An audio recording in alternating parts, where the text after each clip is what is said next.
Good morning all of you. आज अपन 10th class का science का चैप्टर नंबर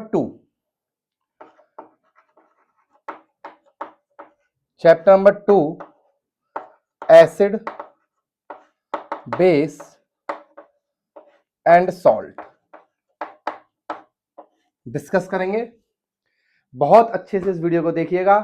मेरा नाम दीपेश सोनी है और मैं आपको साइंस का ये वाला चैप्टर पूरा बहुत अच्छे से पढ़ाने वाला हूं।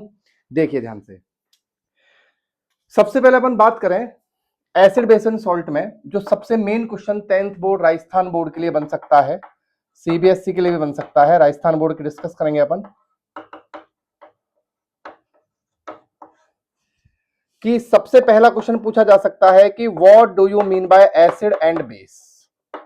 एसिड और बेस क्या होते हैं, सबसे पहला क्वेश्चन बन सकता है कि एसिड और बेस जो है वो क्या होते हैं। ठीक है, तो देखिए आपके कोर्स में जो थ्योरी है वो है आरएनएस की।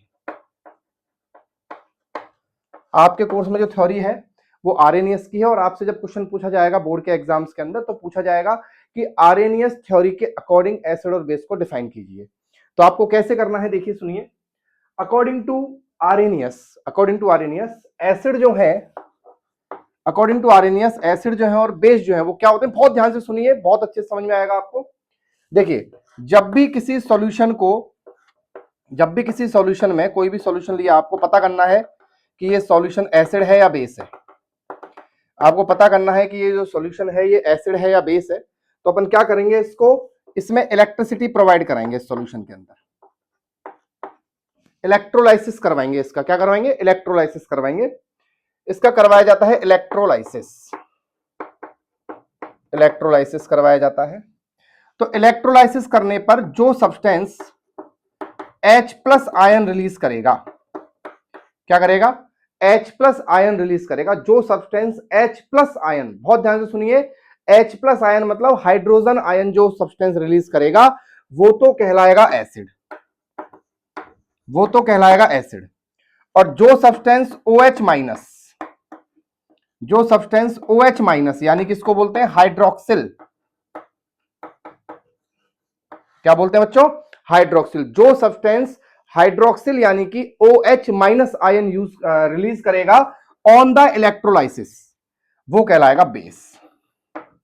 तो दोनों में अंतर समझिए। दोनों सबसे जो पहली डेफिनेशन बोर्ड में बनेगी वो यही बनेगी कि एसिड और बेस क्या है। पहला जो क्वेश्चन बनेगा वो यही बनेगा कि एसिड और बेस क्या है। तो एसिड वो है जो हाइड्रोलाइसिस करने पर H+ आयन रिलीज कर देते हैं, उनको तो बोलते हैं अपन एसिड। और जो OH- आयन रिलीज करते हैं उनको बोलते हैं अपन बेस। तो this is the first question. अगर आपसे पूछे कि एसिड और बेस क्या है, तो एसिड और बेस वो होते हैं कि जो H+ आयन रिलीज कर देंगे वो एसिड होते हैं और जो OH- आयन रिलीज कर देंगे वो बेस होते हैं। ठीक है, उसके बाद अपना जो मेन जो पॉइंट आता है वो ये आता है कि एसिड और बेस के बाद पहली तो बनती है अपनी डेफिनेशन कि भाई एसिड और बेस क्या होते हैं। दूसरा पॉइंट इसमें मेन जो बनेगा वो बनेगा प्रॉपर्टीज आपसे पूछी जाएंगी एसिड और बेस की। तो एसिड की प्रॉपर्टी में सबसे पहले बता देता हूं आपको एसिड की प्रॉपर्टी क्या होती है। ऐसे सब्सटेंस जो H+ आयन रिलीज करते हैं, पहला पॉइंट, कौन सा आयन रिलीज करते हैं, H+ आयन रिलीज करते हैं on hydrolysis. H+ ion release on hydrolysis. ठीक है बेटा। दूसरा इसमें जो मेन पॉइंट बनता है वो बनता है कि ये ब्लू लिटमस, जो लिटमस पेपर होता है जो कि इंडिकेटर होता है, ये ब्लू लिटमस को किस में कन्वर्ट कर देते हैं, इनटू रेड। ये ब्लू लिटमस को रेड में कन्वर्ट कर देते हैं। जब भी आपको लिटमस पेपर जो है उस पे आप एसिड को डालोगे तो वो एसिड उस ब्लू लिटमस पेपर को रेड में कन्वर्ट कर देगा। ठीक है। तीसरा पॉइंट जो है वो ये है कि ये स्वाद में थोड़े खट्टे होते हैं। सोअर टेस्ट होता है इनका, स्वाद में थोड़े खट्टे होते हैं। ठीक है, तो ये 3 पॉइंट आपको जो है लिख देने हैं जब भी एसिड की प्रॉपर्टीज आपसे पूछी जाती है। और अगर आपसे पूछी जाती है बेस की प्रॉपर्टी, मान लो आपसे बेस की प्रॉपर्टी पूछी जाती है, तो बेस की प्रॉपर्टी में पहला पॉइंट तो आएगा आपका जो मैंने अभी आपको थोड़ी देर पहले बताया कि OH- रिलीज करेगा ऑन हाइड्रोलाइसिस या इलेक्ट्रोलाइसिस, जो भी आप बोलना चाहो दोनों सही है बिल्कुल, हाइड्रोलाइसिस या इलेक्ट्रोलाइसिस। और दूसरा पॉइंट आपको बोला जाएगा तो इसमें आपको उल्टा कर देना है इसको, red litmus paper into blue, ये रेड लिटमस पेपर को ब्लू में कन्वर्ट कर देगा। और तीसरा अगर मैं बात करूं तो इनका जो टेस्ट होता है वो बिटर होता है, बिटर मींस कड़वा टेस्ट होता है, जो बेस होते हैं उनका, और जो एसिड होते हैं उनका खट्टा होता है। ठीक है, इंपॉर्टेंट पॉइंट है, ये प्रॉपर्टीज आपसे पूछी जा सकती है 1 या 2 मार्क्स के अंदर। ठीक है, उसके बाद अपना अगला जो पॉइंट, इसको उतार लीजिएगा आप वीडियो पॉज करके और अच्छे से पढ़ लेना इसको। इसके बाद अगला पॉइंट अपना जो आता है एसिड बेस चैप्टर के अंदर, वो ये आता है कुछ इंपॉर्टेंट एसिड आपसे पूछे जा सकते हैं कि इन चीजों के अंदर क्या क्या एसिड होते हैं। जैसे आप ध्यान रखें, रेड एंड के अंदर होता है फॉर्मिक एसिड, रेड एंड के अंदर होता है फॉर्मिक एसिड। आपसे पूछा जा सकता है टोमेटो में होता है ऑक्सैलिक एसिड, ये पूछा जा सकता है। उसके बाद होता है विनेगर में होता है एसिटिक एसिड। ये ध्यान रखें, ये थोड़े इंपॉर्टेंट क्वेश्चंस हैं जो आपसे पूछे जा सकते हैं 1-1, 2-2 नंबर में। ठीक है, और टैमेरिंड इमली, टैमेरिंड के अंदर टार्ट्रिक एसिड, ये कुछ एसिड्स हैं जो आपसे पूछे जा सकते हैं, तो इसका ध्यान रखें। ठीक है, ग्वावा में भी पूछा जा सकता है, GUAVA ग्वावा मीन्स अमरूद, अमरूद में जो है वो होता है एस्कॉर्बिक एसिड, ये पूछा जा सकता है ग्वावा के अंदर। ठीक है ना, तो इस तरीके से इन एसिड्स के नाम आप याद रखें। कुछ एसिड्स मैंने आपको सामने बताए हैं, मेनली जो पूछा जाएगा वो रेड एंड और टमाटो और विनेगर, ये 3 बहुत इंपॉर्टेंट है, इनमें से तीनों में से पूछा जा सकता है। ठीक है, ये 2 मैंने आपको एक्स्ट्रा बता दिए, अगर मान लो पेपर टफ आता है तो इनमें से भी पूछा जा सकता है। क्लियर, चलिए नेक्स्ट अपन स्टार्ट करेंगे। एसिड और बेस की ये सारी हो गई। अब उसके बाद देखिए एक वर्ड है एसिड और बेस में,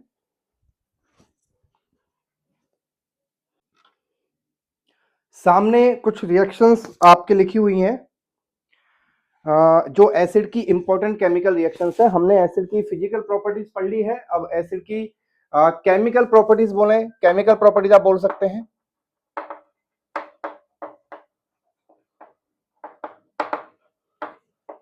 केमिकल प्रॉपर्टीज ऑफ एसिड्स हम बोल सकते हैं। ठीक है, तो अभी आपके एनसीईआरटी के अंदर केवल मैंने एनसीईआरटी की जो बुक है उसमें से सारी रिएक्शंस लिखी हुई हैं।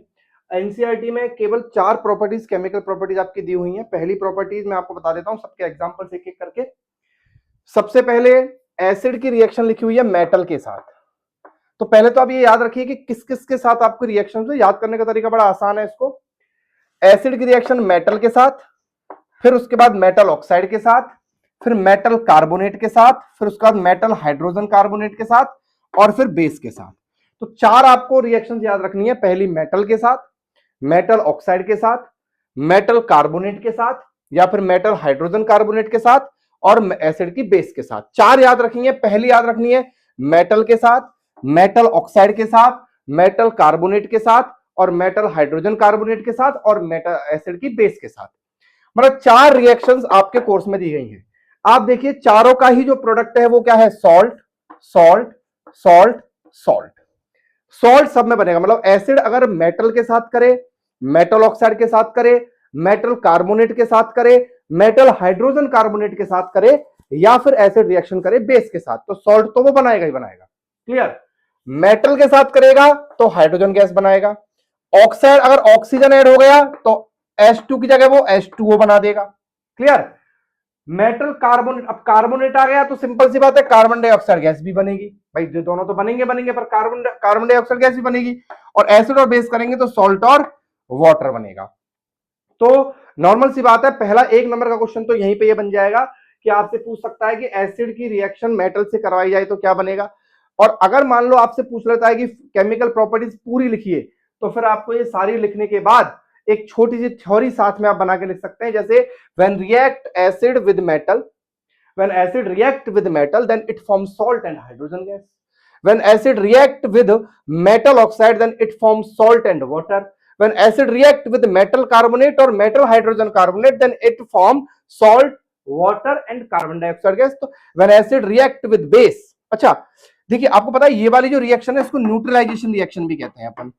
ये न्यूट्रलाइजेशन रिएक्शन भी है जो आपके पहले चैप्टर में भी है, पहले चैप्टर की भी एक वीडियो आपको मिल जाएगी कल तक, ठीक है।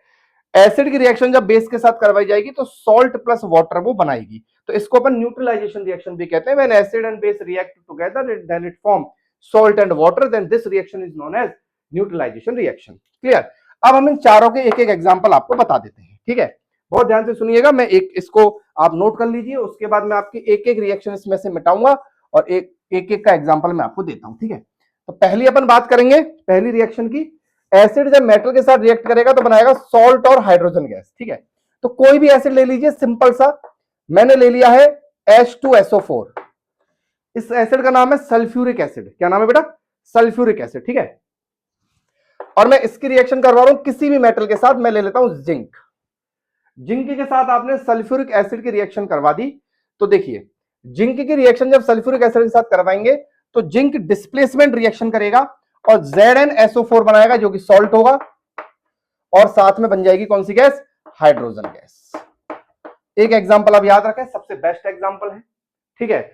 दूसरा मैंने आपको बताया था एसिड की रिएक्शन किससे करवाई थी अपन ने? Metal oxide, metal oxide.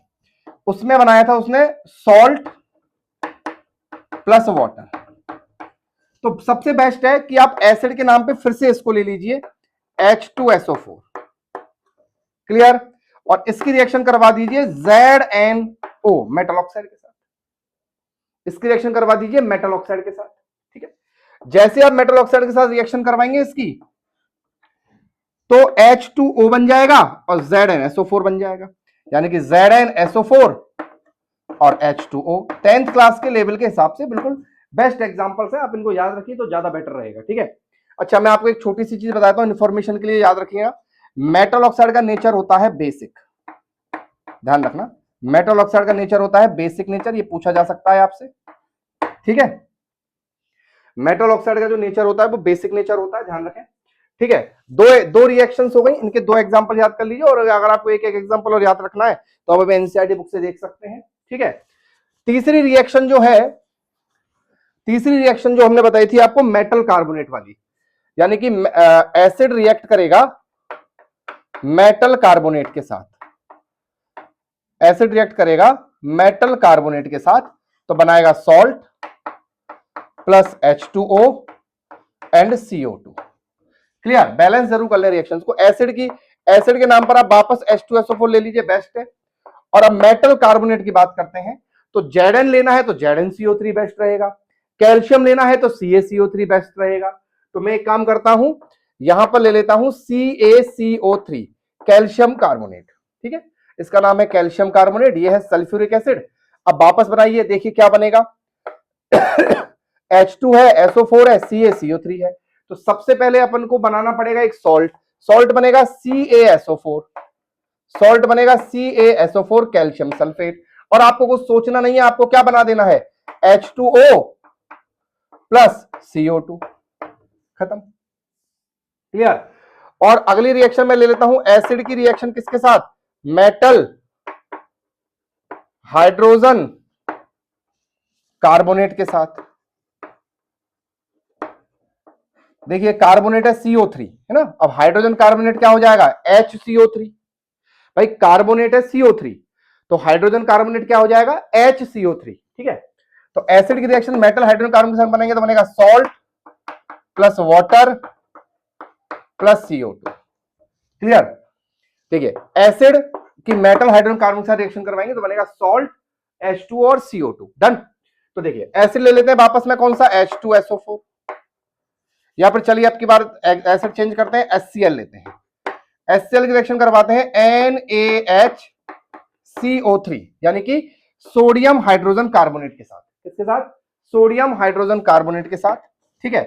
तो बनेगा क्या? एक तो बनेगा NaCl, क्या बनेगा? NaCl, done.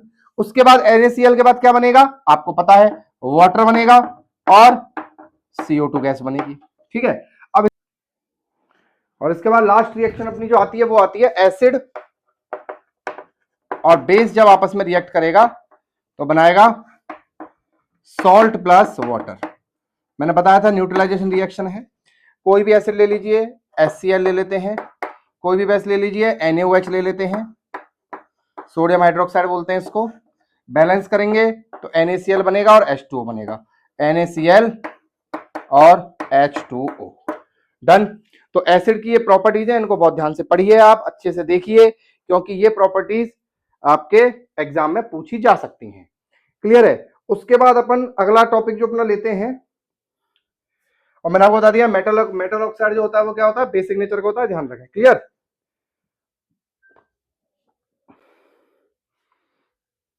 अच्छा, अब उसके बाद अपना अगला टॉपिक इसमें आता है पीएच सॉल्यूशन। पीएच के बारे में अपन बात करते हैं कि पीएच क्या होता है। ठीक है, चलिए देखिए पीएच के बारे में बात करते हैं। पीएच, पीएच में जो पी है उसका मतलब है पोटेंज, ये ग्रीक वर्ड है, पोटेंज बोलते हैं इसको।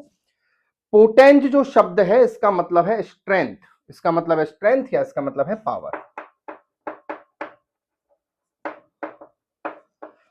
और H का मतलब आपको पता ही है क्या है, हाइड्रोजन आयन,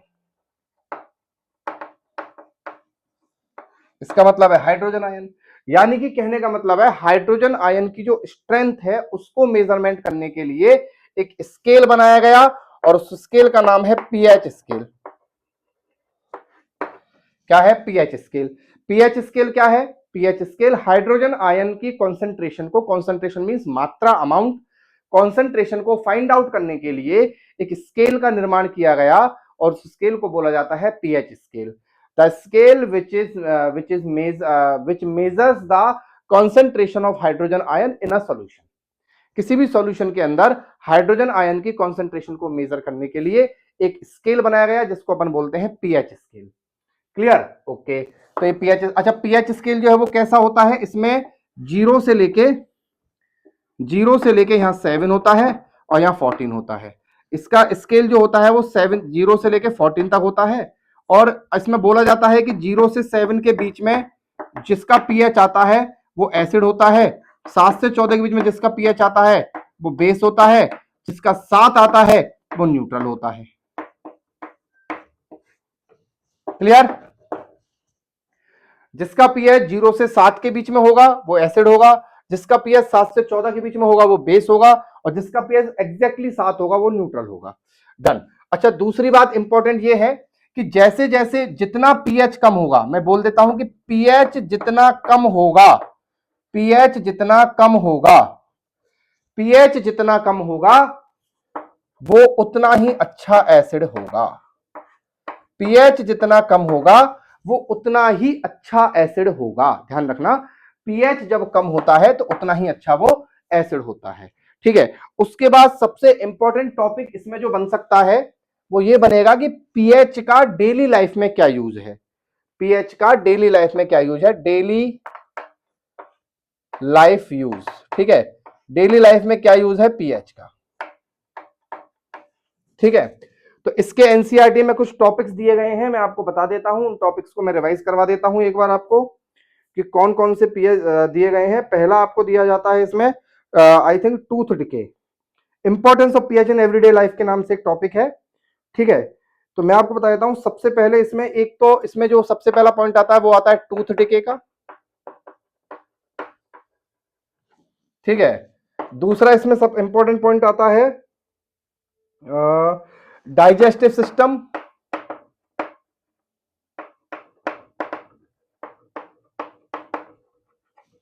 ठीक है, तीसरा पॉइंट इसमें जो आएगा वो आएगा डाइजेस्टिव सिस्टम के बाद आपका self defence by animal.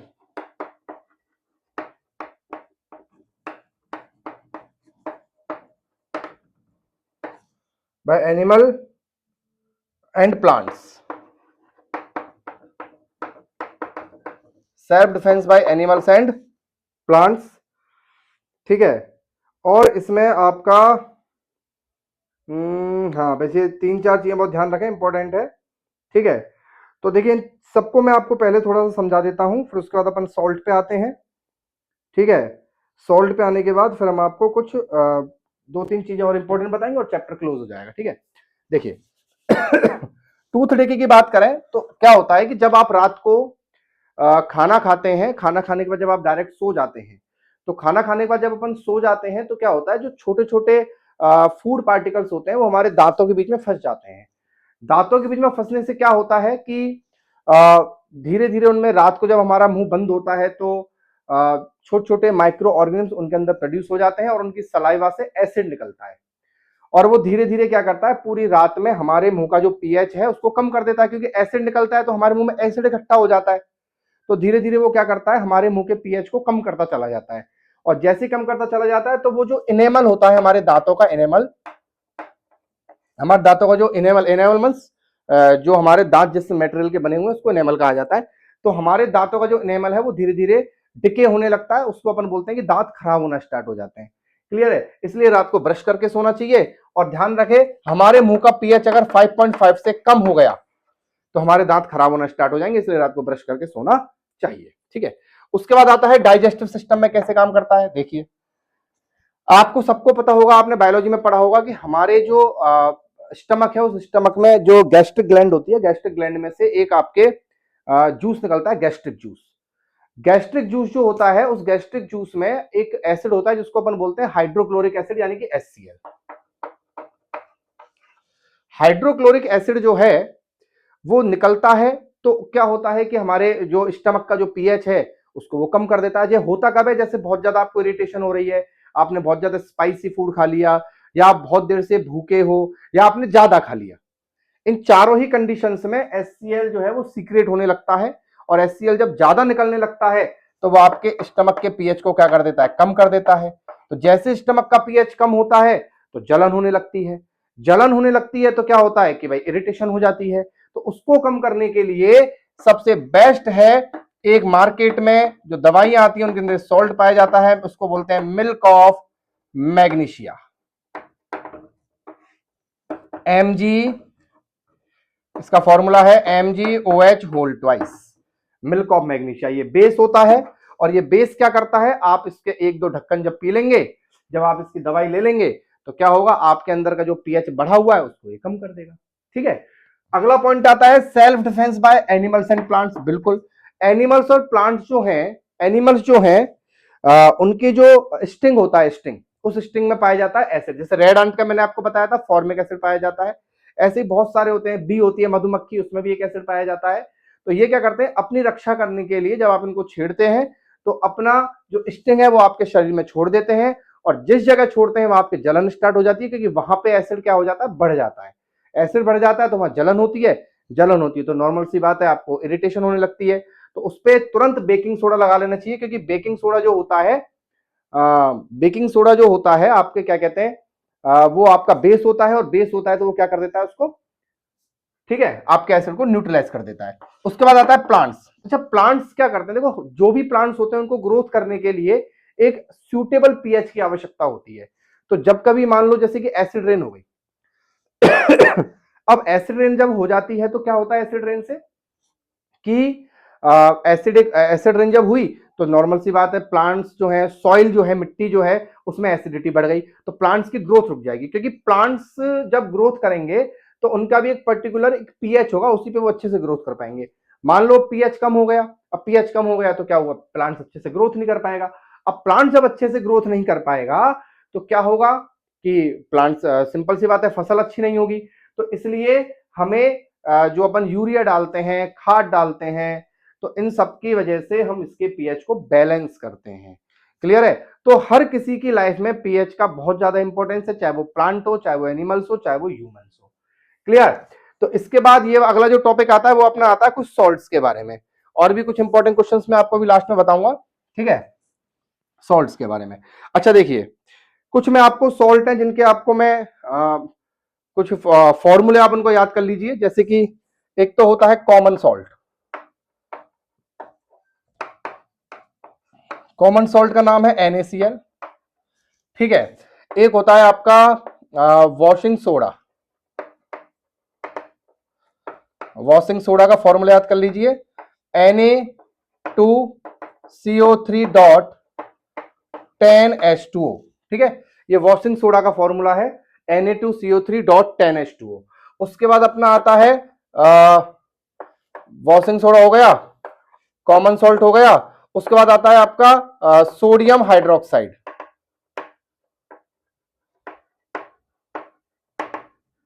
Sodium hydroxide आता है, उसके बाद आता है अपना सोडियम हाइड्रोक्साइड का फॉर्मूला होता है NaOH। इसको अपन कास्टिक सोडा भी कहते हैं, मैं लिख देता हूं, इसको अपन कास्टिक सोडा भी कहते हैं। ठीक है, उसके बाद अगला पॉइंट अपना कास्टिक सोडा के बाद आता है ब्लीचिंग पाउडर।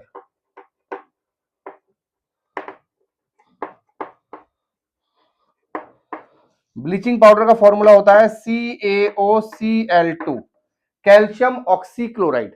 क्या बोलते हैं इसको? Calcium oxychloride. ठीक है ना।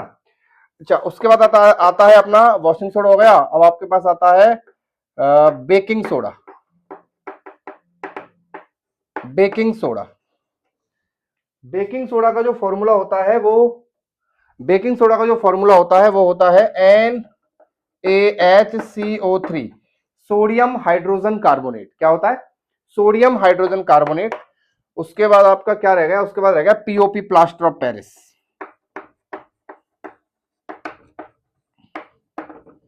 प्लास्टर ऑफ पेरिस का फॉर्मूला होता है CaSO4 dot half H2O, calcium sulphate और सेमी हाइड्रेट। इसको हाइड्रेट है तो उसको सेमी हाइड्रेट कहेंगे अपन, प्लास्टर ऑफ पेरिस। तो ये 6 सॉल्ट है, इनके फॉर्मूले आपको 100% याद होने चाहिए।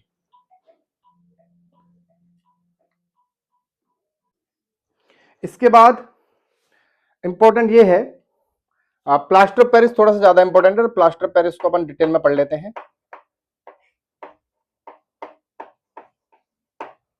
Plaster of Paris POP। तो पहली चीज याद रखें कि इसको जिप्सम से बनाया जाता है। जिप्सम का फॉर्मूला CaSO4 डॉट 2H2O होता है। जिप्सम से बनाया जाता है इसको, जिप्सम।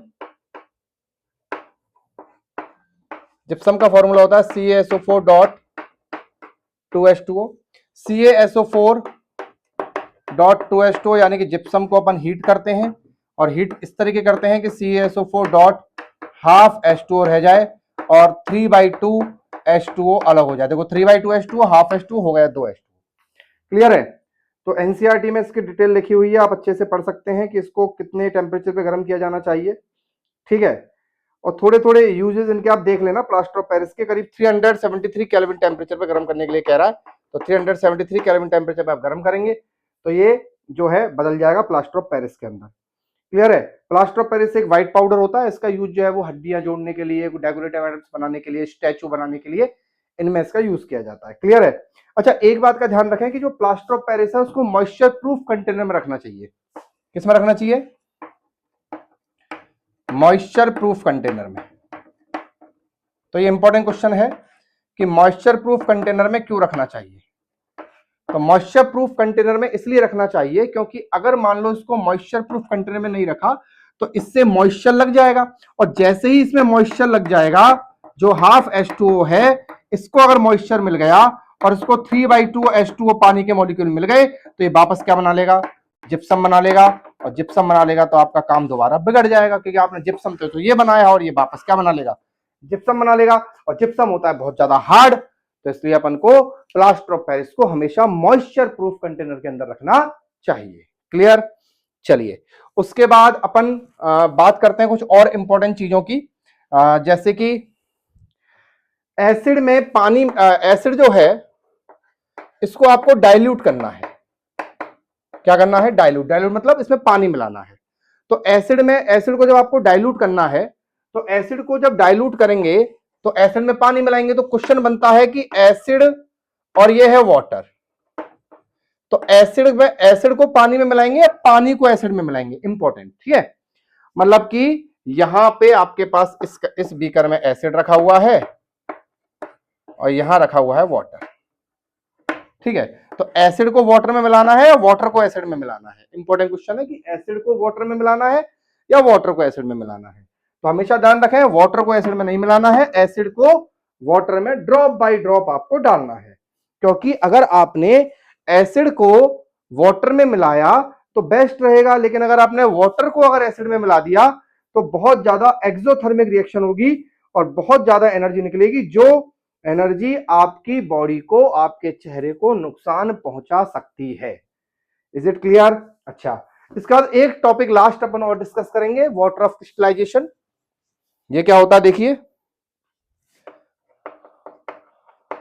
Water of crystallisation.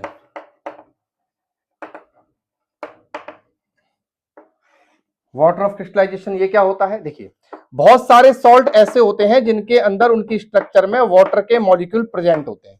जैसे भी आपने देखा वॉशिंग सोडा का फॉर्मूला Na2CO3.10H2O। वॉशिंग सोडा का फॉर्मूला क्या था? Na2CO3.10H2O। ये इसमें आप देखिए, इसमें वाटर के मॉलिक्यूल्स हैं या नहीं, देखिए चेक करिए। ठीक है, ऐसे बहुत सारे फॉर्मूले, जैसे CaSO4.2H2 अभी देखा जिप्सम का फॉर्मूला, तो इसमें वाटर का मॉलिक्यूल ऑलरेडी प्रेजेंट था। तो ऐसे सॉल्ट्स को बोलते हैं वाटर ऑफ क्रिस्टलाइजेशन, क्योंकि इनके क्रिस्टल के अंदर वाटर के मॉलिक्यूल्स प्रेजेंट होते हैं। तो ये आपको मैंने एक छोटा सा वीडियो आपके चैप्टर के रिवीजन के लिए, पहले आप एनसीईआरटी पढ़िए, आपके स्कूल में लिखाए गए नोट्स पढ़िए, आपके पास जो भी नोट्स है उनको पढ़िए, और एक क्विक रिवीजन के लिए इस वीडियो को देख लीजिए, जिससे आपका चैप्टर 15 से 20-25 मिनट में रिवाइज हो जाएगा। बहुत बहुत धन्यवाद, आपने वीडियो देखी। चैनल को सब्सक्राइब कर दीजिए, वीडियो को लाइक कर दीजिए, और जितने ज्यादा लाइक आएंगे, जितने ज्यादा सब्सक्रिप्शन बढ़ेंगे, उसके अकॉर्डिंग हम आगे की वीडियो बनाना स्टार्ट करेंगे, क्योंकि अभी बहुत सारे चैप्टर्स की वीडियो बनाना बाकी है। मैथ्स की भी वीडियो आएगी, इंग्लिश की भी वीडियो आपकी कल एक अपलोड होने वाली है। धन्यवाद, थैंक यू।